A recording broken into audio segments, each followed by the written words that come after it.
देगुरखेडा वाळू घाटातूनही अवैधरित्या वाळूचा ट्रक जप्त। महसूल विभागाच्या भरारी पथकाची कारवाई। भातकुली तालुक्यातील देगुरखेडा येथील वाळू घाटातूनही मोठ्या प्रमाणात वाळूची तस्करी होत असल्याची गुप्त माहिती महसूल विभागाच्या भरारी पथकाला मिळाली।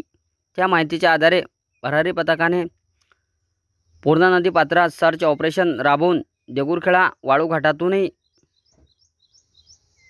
6 ऑक्टोबर रोजी मध्यरात्री 3 वाजताच्या सुमारास वाळूने भरलेला ट्रक महसूल विभागाच्या पथकाने पकडला।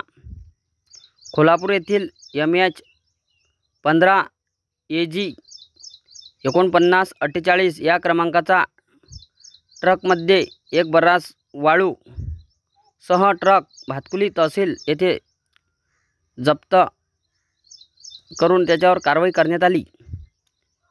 सदर कारवाई तहसीलदार अजितकुमार येळे यांच्या मार्गदर्शनाखाली मंडळाधिकारी विजय धर्मासरे, तलाठी संतोष गिल, विजय दुधे, संतोष धुर्वे, चालक काकडे यांच्यासह भातकुली पोलिसांसह होमगार्ड सैनिक उपस्थित होते।